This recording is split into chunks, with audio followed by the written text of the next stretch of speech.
this is Shivani Singh. Today I will discuss chapter 1 in geography, that is resource and development. Now, you already know about resource and you have already seen development in economics also. Growth and development both we have discussed in terms of country, per capita income, HDI. Now here we will see that human being is mainly interacting with three factors. The first one is technology, the second one is institution, and the third one is physical environment, that is nature. Now we will see the classification of resources. Resources may be of two types, natural resources and human resources. They are also known as artificial or man-made. So first we will look at human resources. They basically include structures and institutions. It may be schools, colleges, buildings, institutions.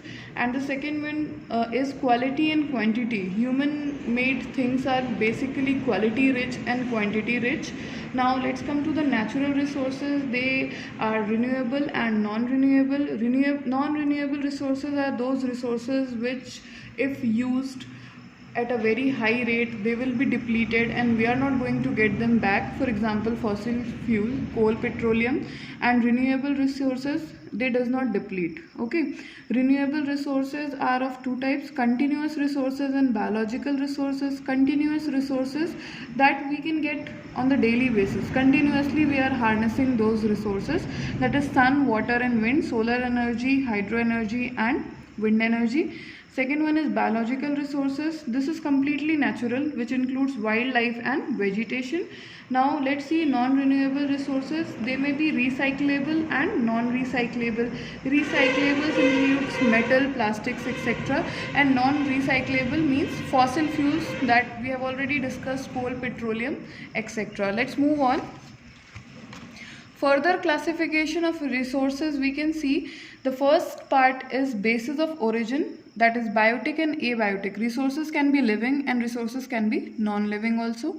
Second is basis of exhaustibility. Exhaustibility is what? Usage. Okay. First one is renewable and second one is non-renewable. We have already discussed in page 1 of that chart.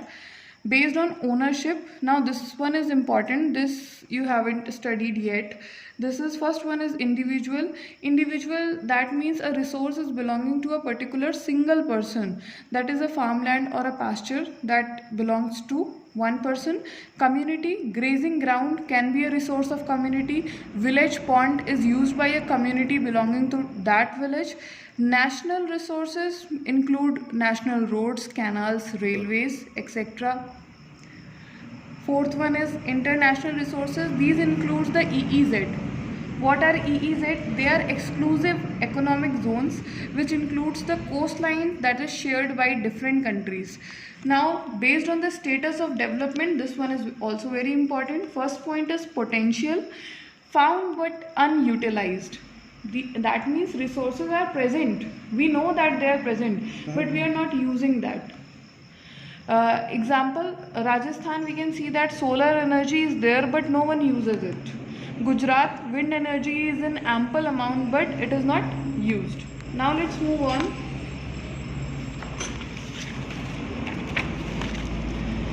Developed resources. The resources which are harnessed by using technology are simply known as developed resources. Each and every developed area is using these kinds of resources. Now stock and reserve. These are the important points and they are asked so many times in the examination. What is a stock? They exist, but we don't have technology to harness it. That means we know that the resource is present, but we are not having that appropriate technology to take it out, to harness it, and we don't have the access to that particular resource. For example, hydrogen. Hydrogen is present everywhere. You have heard about hydrogen bombs, but we cannot use the free hydrogen that is present. Second is reserve. That is also very important, and it is the subset of a stock, can be used with technology. For example, let's understand it by example. Water in a dam can be used to generate electricity in future. That means we have technology also, we have that water also, and we know the method also, but we are not using it right now.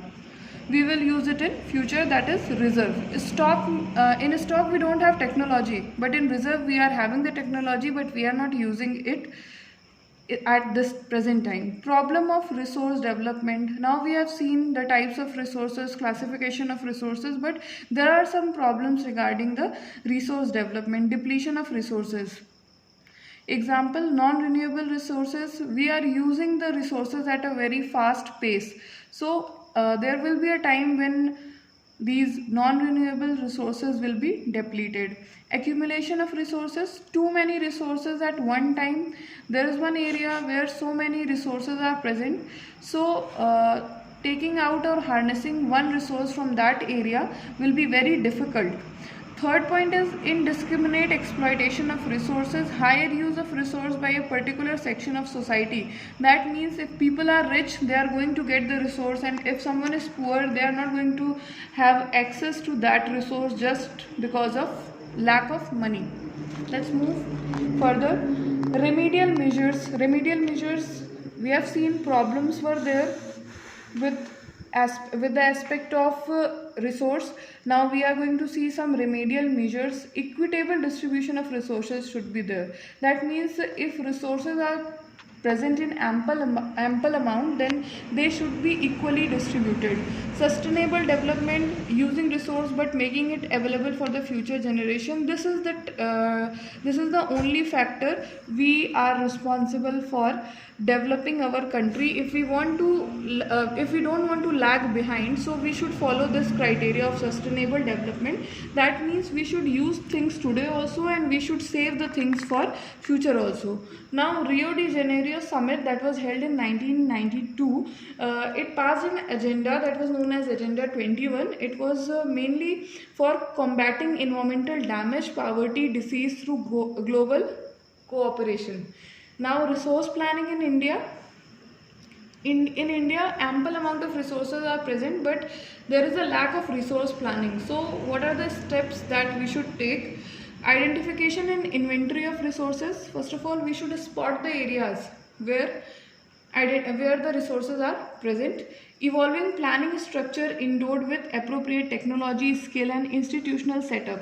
So we should be having a labor, a manpower, plus we should be having some institutional setup for planning structure, for harnessing the resources, matching resource development plans with overall national development plans, so that overlapping of plans should not be there. This is how we can achieve resource planning in India, and thank you.